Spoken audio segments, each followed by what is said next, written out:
Bonjour à tous. Bonjour à tous. Bonjour.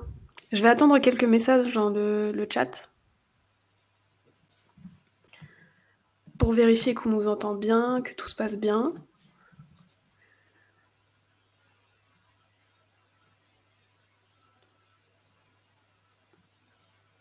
Bonjour, merci pour les réponses. Bonjour. Super. Super, merci beaucoup. Je vais faire une petite introduction. Je m'appelle Jemile, moi je suis chargée de communication chez Aleph. Et je vais être là en backup, on va dire. Donc je serai là aussi dans le chat. Et si jamais vous avez des questions ou quoi que ce soit, si vous avez des problèmes techniques, je peux essayer de vous aider. Et sinon, ce sera 20 minutes de démonstration de l'outil, de notre nouvel outil qui s'appelle Aleph Alert. Et ensuite, on aura 10 minutes de questions-réponses. Donc, vous pourrez monter sur scène si jamais vous voulez intervenir aussi, ça, il n'y aura pas de problème. Voilà, et je laisse la parole du coup à Nicolas. Merci beaucoup. Merci Jiminy. Donc je me présente rapidement pour ceux qui me connaissent pas. Je suis Nicolas Hernandez, donc le président cofondateur d'Aleph Networks. Et aujourd'hui, c'est un moment assez particulier pour nous parce qu'on travaille depuis plusieurs années sur cette solution qui est simple, donc complexe à mettre en œuvre. Et donc aujourd'hui, je vais vous présenter Aleph Alert en avant-première puisque le lancement officiel, on va dire, se fera pendant le forum InCyber, anciennement Amphic. Et je vais vous expliquer dans quel cadre et pourquoi est-ce qu'on lance ce produit-là. Euh, En fait, c'est assez simple. On a une problématique depuis plusieurs années qui commence à toucher l'ensemble des entreprises. C'est qu'aujourd'hui, l'actualité va dans ce sens-là. Vous êtes au courant maintenant qu'il y a beaucoup de fuites de données. Ça sort dans la presse, que ces fuites de données se retrouvent dans le dark web et que c'est un risque avéré opérationnel d'attaques cyber qui suivent ces fuites, d'usurpation d'identité, de campagnes de phishing. Donc, il est urgent et nécessaire aujourd'hui de mettre en place un système qui permette de surveiller ce qui se passe pour pouvoir réagir et anticiper des attaques. Alors, l'enjeu, il était d'avoir le système le plus complet. Donc ça, on savait le faire, il n'y avait pas de souci, on le fait depuis plus de 10 ans. La principale problématique, c'était le coût. Donc on a beaucoup travaillé pour arriver à réduire les coûts parce qu'aujourd'hui, l'ensemble des solutions du marché qui, même si elles ne sont pas complètes, euh, répondent à ce besoin-là, restent très chères et sont plutôt à destination de grands groupes. Donc notre enjeu, c'était de développer une solution à bas coût qui permette de répondre à cette problématique-là sans aide humaine, sans paramétrage complexe et qui vous permettent de faire ce travail-là. Mais pas que. C'est-à-dire qu'il y a effectivement un risque opérationnel, mais il y a aussi un risque, on va dire, de normatif. C'est-à-dire qu'aujourd'hui, comme je vais vous l'expliquer, je vais partager mon écran, ça sera plus simple. Vous allez voir, il y a, suite à ces différentes problématiques, on se retrouve dans un système où l'État a réglementé et a imposé à certaines entités, dont des PME, de gérer cette problématique. Donc, je ne vais pas rester longtemps sur des slides. Hein. L'idée, c'est de vous montrer tout ça. Donc, l'idée, c'est déjà de couvrir un risque opérationnel par anticipation des attaques en identifiant les données qui ont fuité. Tout ça se fait dans une démarche qu'on appelle OSINT, hein, ou ROSO dans les textes législatifs, c'est-à-dire de la recherche en source ouverte. Et les deux normes qui sont tombées, il y a déjà DORA qui est déjà en place avec des pénalités qui arriveront en janvier 2025, et NIS 2 qui est défini par l'Europe mais qui est en cours d'écriture par l'État français qui devrait sortir, si tout va bien, fin du printemps, début de l'été. Donc, la principale problématique, c'est que ces réglementations, elles vont toucher des grands groupes, des ETI, mais aussi des PME qui n'auront pas les moyens de prendre des solutions qui sont actuellement sur le marché. Donc nous, on avait un enjeu de proposer des solutions à bas coût pour pouvoir répondre à ces besoins réglementaires. Alors très rapidement, qu'est-ce qui change dans l'histoire? C'est que jusqu'à présent, on protégeait l'entreprise, on était très centré sur l'entreprise, et dans ces deux normes et dans le risque opérationnel, arrive un gros changement de paradigme, c'est-à-dire qu'on ne doit plus surveiller que son entreprise, on doit aussi surveiller ses fournisseurs et ses partenaires. En fait, tous ceux qui vont manipuler de la donnée de votre entreprise. C'est-à-dire que la prise de conscience, c'est qu'on n'est plus sur un système d'information, on va être sur un écosystème d'information. Alors attention, dans le cadre de NIS 2, ce qui est préconisé par l'Europe, c'est de surveiller ses fournisseurs IT en termes de fuite de données. Donc dans le texte, si on est strict, c'est la partie roseau, dans le cadre de DORA, donc de la recherche en source ouverte. Donc attention, le premier changement de paradigme, c'est vraiment cette vision écosystémique. Donc on va devoir ne plus juste rechercher ses actifs, mais se préoccuper de ses fournisseurs. IT dans le cadre de NIS 2. Et dans le cadre de DORA, le changement de paradigme, c'est aussi l'obligation d'utiliser des outils de recherche en source ouverte.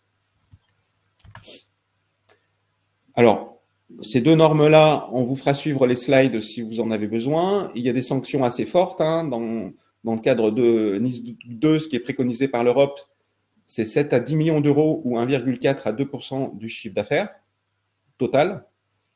Des sanctions sur les dirigeants, ça aussi c'est un changement de paradigme, ce ne sont plus que les RSSI et les DPO. La responsabilité est portée par le board. Donc ça aussi, c'est aussi un changement de paradigme. D'où l'importance, et je le répète, de mettre en place des solutions à bas coût pour les petites structures. C'est tout l'objet d'Aleph Alert que je vais vous présenter. Alors, qu'est-ce que fait Aleph Alert? Aleph Alert va rechercher vos actifs et ceux de vos fournisseurs de votre périmètre qui manipulent vos données sensibles dans le clear web, le deep web et le dark web. Et le dark web, c'est 94% des données volées par les ransomware se retrouvent dans le dark web. Donc ça, c'est notre centre de recherche qui a analysé ces métriques et qui sort ces ratios-là. Je vais aller très vite pour laisser de l'espace à la question. Alors, historiquement, on a une solution coûteuse qui est très puissante qui s'appelle Aleph Search, qui existe depuis maintenant plus de 10 ans, qui a servi à l'État, qui sert à des grands groupes. Et donc, tout l'enjeu, c'était de faire des recherches qui sont centrées sur l'entreprise, des recherches fixes, qui vont vous permettre de recevoir un email en cas de fuite de données, de vos actifs, mais aussi de vos fournisseurs, et d'avoir un dashboard et un suivi de vos alertes dans le temps. Comme ça, vous pourrez à la fois couvrir le risque opérationnel, mais aussi couvrir le risque réglementaire. C'est-à-dire, à partir du moment où vous mettez en place Aleph Alert, vous pourrez, en cas d'audit, confirmer que vous êtes bien conforme. Donc, c'était aussi couvrir le risque juridique. C'est rapide, la formation est très courte. On a un système de support en cas d'alerte qui est disponible et vous n'avez pas grand-chose à faire. C'est pas technique en fait. Je vais vous montrer ça. Quand l'alerte sort, vous recevez un simple email qui va vous permettre de télécharger les résultats, d'avoir un dashboard et en cas de problématique, d'avoir tous les éléments qui vont vous permettre de porter plainte pour vous couvrir juridiquement des impacts qui vont se produire suite à ces fuites de données-là. C'était très important pour nous que vous ayez tout ce qu'il faut avec cet outil pour faire la suite de la procédure en cas de souci. Donc c'est très simple, on a fait un outil très simple. Je ne vais pas rester sur les slides longtemps, ne vous inquiétez pas, je vais rapidement vous montrer à quoi ça ressemble. Alors, l'autre chose importante, c'est qu'aujourd'hui, on a l'outil qui a la surface de surveillance la plus grande du marché, parce que ça fait 10 ans qu'on fait ce travail-là pour l'État, mais aussi on est la seule solution à date conforme à la législation française en France. C'est-à-dire que si vous travaillez avec nous, vous n'embarquez pas un sur-risque d'utiliser un outil qui est illégal. Hélas, il y a encore en France des outils qui disent faire ce travail, mais qui ne respectent pas la réglementation. L'ensemble des données sont stockées en France, rien ne sort de la France, on est aussi conforme au RGPD et le fait d'être hébergé en France, on a l'obligation d'être conforme à la législation française. Donc maintenant que je vous ai montré les slides, on va passer à la réalité. Je vais vous montrer directement le produit avec un cas d'usage assez simple que je n'ai centré que sur nous, puisque je ne peux faire ce travail-là que sur... Ben voilà. Vous n'avez rien vu. Ah, je ne suis pas sur le bon produit. Démo alerte. Voilà, hop.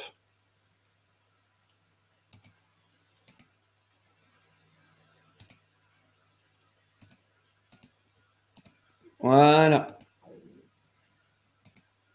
Donc, on se connecte de manière assez simple. Donc, ça, c'est le produit que vous avez de monitoring. C'est-à-dire toute la phase de configuration, c'est nous qui la faisons. Vous donnez vos actifs. Vous allez voir, c'est assez simple. Vous avez une liste d'alertes.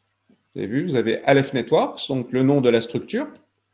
Vous avez le nom qu'on va appeler des VIP, c'est-à-dire le nom des boards, les noms des membres du board. Donc, il y a Victor Rafour qui est notre DGA. Il y a moi-même.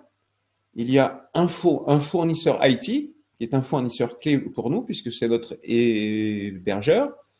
Et on va pouvoir mettre notre avocat parce que je considère que notre avocat manipule des données stratégiques qui nous concernent, notre comptable. Et tout ça, ça va me faire un ensemble d'une dizaine de mots-clés, pas plus, qui va me permettre de couvrir ce risque. Toute la partie paramétrage, vous n'avez rien à faire. C'est nous qui nous en chargeons avec notre outil. Vous avez accès à cette interface. Vous pouvez voir typiquement la configuration, c'est-à-dire que je vais chercher les mots-clés Nicolas Hernandez et Aleph. Et dans le cas de Victor Rafour, le moteur, le système d'alerte va rechercher Victor Rafour. C'est très simple, on ne met que des données métiers. Concernant Scaleway, qui est notre fournisseur, qui est un gros, vous allez voir, on va pouvoir contrôler sur le dashboard le flux d'alerte. Alors, j'enlève, j'avais mis des exemples pour générer un petit peu de volume. Si je regarde ce qui considère Nicolas, moi-même, ben, j'ai rien, donc tout va bien. Victor Rafour, j'ai rien, tout va bien. Par contre, j'ai un flux chez Scaleway.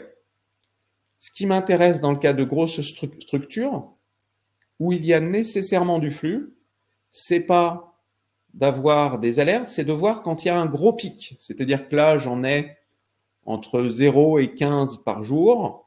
C'est un flux normal, en fait, pour une grosse structure de la taille de Scaleway. Là où ça va être intéressant, c'est d'être alerté si j'en ai 300, 3000. Là, je vais avoir une problématique de fuite avérée avec un gros risque. Et donc là, je vais pouvoir déclencher une procédure, poser des questions à mon fournisseur IT en lui demandant qu'est-ce qui se passe. Mais surtout, je vais pouvoir ici montrer en cas d'audit DORA ou NIS2, sachant que NIS2, ça touche aussi les mairies, donc ça fait du monde. Et une mairie, moi j'habite un petit village, elle n'a pas les moyens de s'acheter une solution à 40 000 euros. Donc ce qu'on a fait, c'est essayer de trouver un tarif qui tourne autour des mêmes tarifs des caméras de surveillance dans le monde réel. Donc en gros, vous pouvez voir ce produit comme une caméra de surveillance dans le monde numérique. Et donc il fallait qu'on arrive à tirer les prix dans ces ordres de prix-là. Donc on est sur un ordre de prix de surveillance d'une caméra standard. Après, une fois que effectivement j'ai des alertes de ce type-là et que je veux zoomer, je vais pouvoir regarder dans ma liste d'alertes tout simplement les alertes qui concernent Scaleway. Donc là, c'est vraiment la définition, il n'y a pas plus que ça. C'est très simple. Et après, en cas d'alerte, là, je vais zoomer sur quelque chose où j'en ai, on va faire simple, où j'en ai une. Je vais pouvoir regarder ce qui a déclenché l'alerte. Donc là, si ça me concerne, je vais avoir les éléments pour préparer un dossier simple, des éléments factuels, pour préparer un dossier pour poser plainte. Donc là, vous avez vu, j'ai la source. Donc là, on est bien dans le dark web. Je vais pouvoir zoomer et avoir le contenu. Donc c'est ce contenu-là. Alors là, je vous rassure, il n'y a pas de problème, hein. Et je vais pouvoir tout simplement fournir par un copier-coller ces éléments à la gendarmerie. Je vais pouvoir leur fournir une capture d'écran et la date à laquelle j'ai détecté. Vous voyez, hein, c'est quelque chose qui a été généré le 6 mars, hein, donc c'est tout frais. Donc c'est aussi l'importance de cette technologie, c'est d'être capable de faire du temps réel et de vous alerter très vite. D'une part pour vous préparer et anticiper l'attaque qui va suivre. Je vous rassure, là, je vous donne pas un vrai cas, hein. C'est un cas factif, s'il n'y a pas de risque, mais si effectivement on détecte qu'il y a un vrai cas, que j'ai un pic, je donne tous ces éléments à la gendarmerie et nous, on est là en support pour vous accompagner, pour vous expliquer, ben voilà, suite à cette typologie de fuite de données, vous allez avoir tel type d'attaque. Risque de phishing. Alors, phishing, c'est des faux emails qui vont vous faire cliquer sur un mauvais lien qui va permettre de récupérer vos logins et vos mots de passe, d'être attaqué par un ransomware. Enfin, bref, il y a un panel d'attaques qui suivent les campagnes de phishing. Mais c'est aussi de la potentielle usurpation d'identité, de l'arnaque au président. Il y a tout un panel de risques qui sont pas si complexes que ça. Mais c'est pas votre métier. Et donc, l'outil est là pour vous prévenir, pour vous donner les éléments et à nous de vous accompagner en cas de risque avéré pour faire ce qu'on appelle une médiation, une maîtrise du risque dans un cadre réglementaire pour vous accompagner sur ce risque-là. Donc, j'espère que je vous aurai démontré que c'est simple, que c'est peu coûteux et que de toute façon, ça sera une obligation réglementaire pour beaucoup de structures puisque NIS 2, ça concerne beaucoup de monde. Alors, je vais laisser l'espace parce que pour moi, c'est important justement le système de questions-réponses. Donc, est-ce qu'il y a quelqu'un qui veut poser des questions sur le chat ou qui veut monter sur scène pour poser sa question?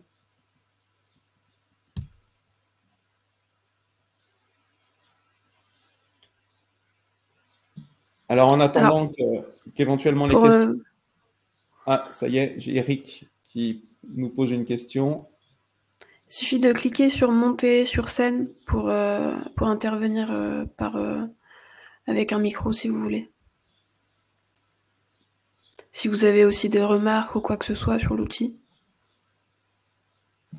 Alors, une question d'Eric qui demande le coût exactement.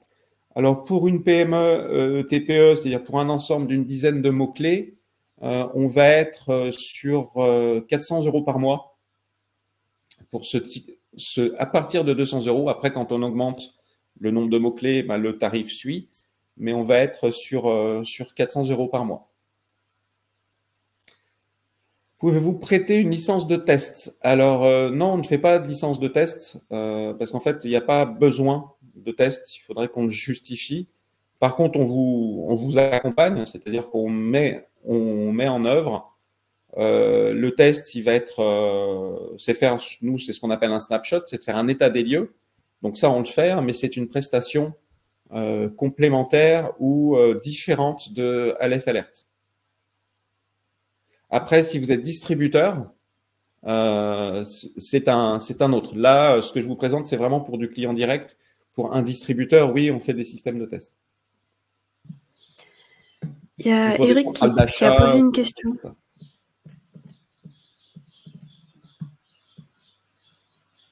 Il y a Eric qui a demandé, dans des environnements avec plus de 1000 tiers, l'implantation doit être importante. Alors, j'ai pas. Alors, la question. C'est dans les questions. Bonjour. Dans des environnements avec plus de 1000 tiers, l'implémentation doit être importante. Oui. Oui, alors là, on a un autre outil, parce que Aleph Alert ne permet pas, c'est un outil qui est à destination des TPE et des PME. Effectivement, on a des clients qui ont près de 1000 tiers. Et donc là, on a un autre outil qui permet de lister en fait 1000 entités. Et là, on a un outil qu'on appelle nous le bulk, qui permet d'injecter un fichier Excel avec les 1000 entités. Et là, on met un système de surveillance massif. Et là, on va travailler sur des métriques. Parce que les obligations dans ce cas-là, ce sont plutôt des métriques et des indicateurs de risque. Donc, l'outil va consommer ce fichier Excel avec les 1000 et va vous sortir des métriques, un tableau de métriques qui va de la même manière permettre de répondre aux obligations de DORA et de NIS 2. Parce qu'effectivement, si j'ai 1000 alertes qui sonnent, le coût d'analyse, il va être difficilement assumable, même par un grand compte, parce qu'on a besoin de ressources pour faire ces analyses. Donc là, c'est un autre outil qui concerne plutôt Aleph Search Dark, où là, on a des outils de contrôle massif et de métriques massives pour répondre aux réglementaires. On a une belle question de Bastien. J'aime bien les belles questions. Alors, c'est sûr. Alors, je regarde où c'est dans le chat. Hop. Je croyais que la législation française interdisait l'acquisition de données accessibles depuis le dark web. Comment votre solution permet-elle d'être conforme à la législation? C'est une excellente question. Alors, la législation française n'interdit pas strictement, elle définit un cadre. Ce cadre, il s'appelle la RIFI. Effectivement, vous avez tout à fait raison, pour laquelle on a besoin d'un mandat pour qu'un humain aille collecter cette information suite à une analyse de risque. Les analystes font l'analyse de cette information dans le dark web, et ensuite, on doit effacer cette information-là. L'objectif, c'est d'interdire la constitution de bases de données de leak. Il y a un cas d'exception qui est défini par une jurisprudence de la Commission européenne, c'est l'exception des moteurs de recherche. La problématique, c'est qu'il faut une technologie de moteur de recherche, et ça, c'est loin d'être simple. Il se trouve que Aleph s'appuie sur une technologie de moteur de recherche, c'est-à-dire que nous ne collectons pas, nous ne ciblons pas la collecte de données volées, donc le cadre du RIFI, nous collectons de manière agnostique toutes les données du dark web. Donc nous sommes soumis à la législation des moteurs de recherche. Alors on a d'autres règles, on ne peut pas faire n'importe quoi. Et donc dans ce cadre-là, nous sommes autorisés à collecter l'ensemble des informations. Donc nous sommes conformes à la RIFI, à la réglementation européenne et à la réglementation française. La seule obligation qu'on a, étant donné qu'on n'est pas dupe, c'est qu'on va vous demander un mandat. Donc on vous fait signer un mandat et un contrat de licence qui va borner en fait les requêtes que vous faites. C'est-à-dire que l'outil ne fera que des requêtes qui vous concernent vous. On ne paramétrera pas Aleph Alert pour faire des recherches sur des concurrents. Donc c'est comme ça qu'en fait qu'on respecte le cadre légal. Est-ce que Bastien, est-ce que j'ai bien répondu à votre recherche? À votre recherche, décidément, à votre question.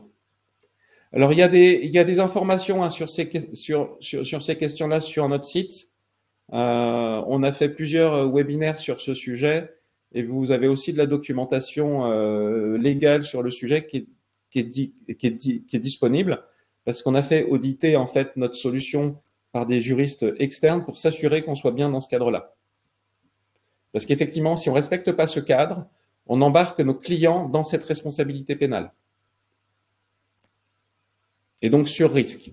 Il n'était pas question de couvrir un risque et d'en générer un autre qui est juridique. Je n'aime pas les comparaisons, mais quelle différence ou valeur ajoutée par rapport à Veizataz, par exemple? Alors, ce que je peux vous dire, c'est que Veizataz, si j'ai bien compris, constitue des bases de données de leak. Nous ne constituons pas de base de données de leak.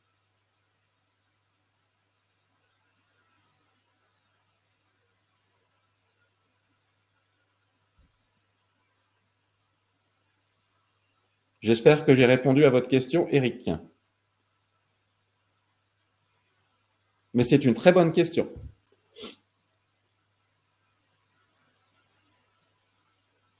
Si j'ai bien compris ce que faisait Zataz, c'est-à-dire que pour moi, Zataz n'a pas de technologie de moteur de recherche. Si j'ai bien compris, alors après, je ne suis pas dans leur... ce n'est qu'une supposition. Ils vont identifier des leaks sur des forums ou ailleurs, ils téléchargent des leaks et ils constituent une base de données de leaks sur lesquelles ils font des recherches. Si j'ai bien compris. Nous ne faisons pas, ce n'est pas notre méthodologie.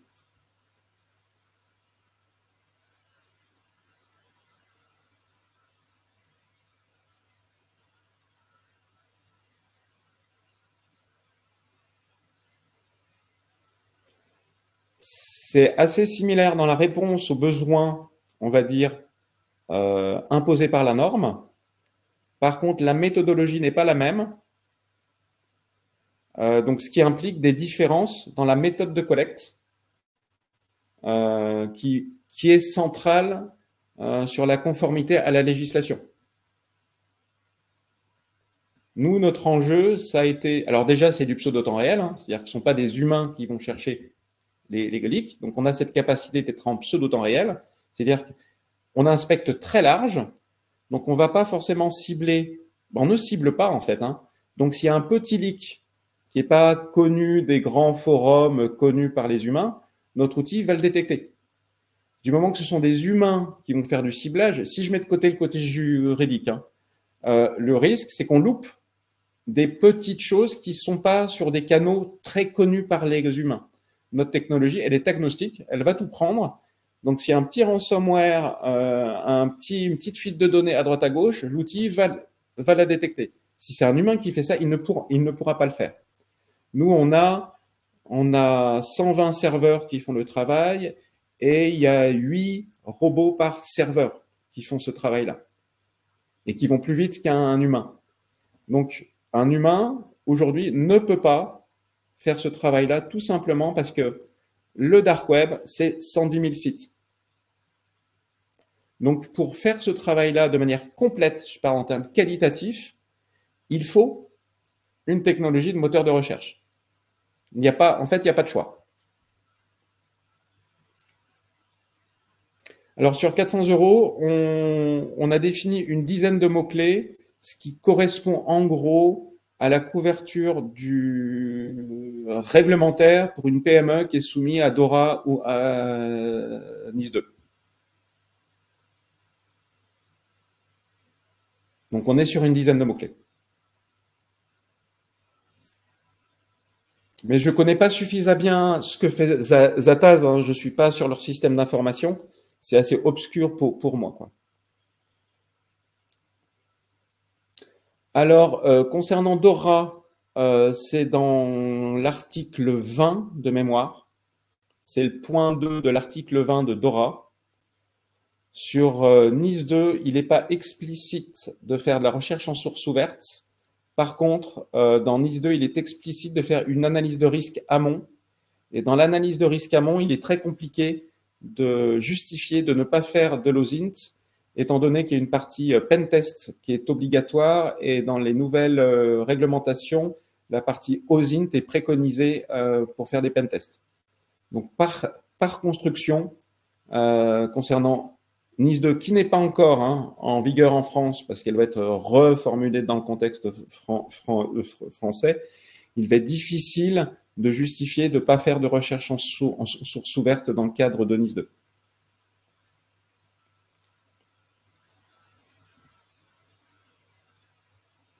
Est-ce qu'en tant que micro-entrepreneur, on est assujetti au NIS 2 ou DORA dans le cadre de notre travail dans l'IT? Alors oui, si vous êtes fournisseur IT de quelqu'un qui est DORA, oui. Dans le cas de NIS 2 aussi. Et c'est justement pour ça qu'on a mis en place cette solution. C'est qu'il y a une capillarité en fait sur ces deux cas, hein, DORA et NIS 2, qui fait que ça embarque des très petites structures. Et donc, il fallait une solution à bas coût qui fasse le job. Après, attention, typiquement en Andorra, les petites structures n'ont pas les mêmes règles, n'ont pas les mêmes obligations que les moyennes structures et que les grosses structures. Hein. Il y a trois, dans le cadre de Dora, il y a trois grands groupes. Hein. Il y a les TPE, les PME-ETI et les grosses structures. Ce n'est pas les mêmes règles. Par contre, de la même manière, ne rien faire en recherchant source ouverte, ça va être compliqué à défendre face à un auditeur, surtout du moment que les solutions existent pour y répondre et que le risque est avéré. Et l'actualité, hélas, est là pour le confirmer.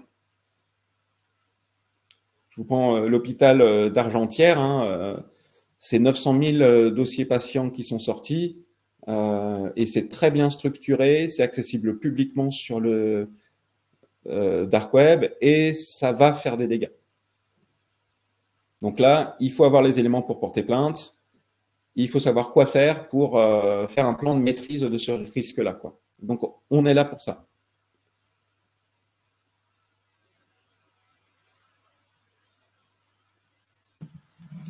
Alors, est-ce qu'il y a d'autres questions, s'il vous plaît?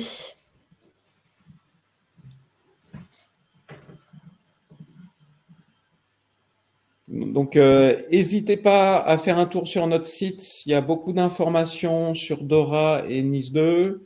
N'hésitez pas à vous abonner aussi à LinkedIn. On complète l'information courante parce que l'actualité bouge beaucoup. Donc, on vous invite à vous abonner à notre compte LinkedIn sur lesquels on diffuse des informations. Et on est évidemment disponible pour vous accompagner et faire une démo un petit peu plus précise sur le produit et pour voir comment est-ce qu'on peut vous accompagner sur ce sujet-là. N'hésitez pas à m'écrire, j'ai mis mon adresse email dans le chat. Si vous voulez les slides, vous envoyez un petit mail à Jemile, on vous enverra également les slides avec plaisir.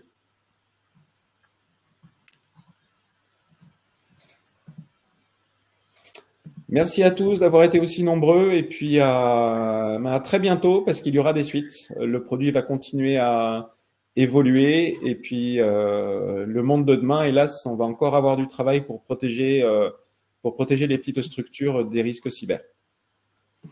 Alors, on sera également au FIC ce mois-ci, si jamais vous serez là, si jamais vous voulez nous voir aussi. On vous accueille avec plaisir. Notre stand, il me semble que c'est le D11.5 pour le FIC, du coup. Mais vous aurez les communications sur LinkedIn, donc n'hésitez pas à vous abonner sur notre compte LinkedIn pour être au courant et puis pour aller nous voir sur le FIC, on vous recevra avec plaisir et on vous montrera tout ça, tout ce qu'on fait sur ces sujets-là, quoi. Merci beaucoup en tout cas pour toutes les questions. Merci à tous et bonne journée. À très bientôt. Bonne journée.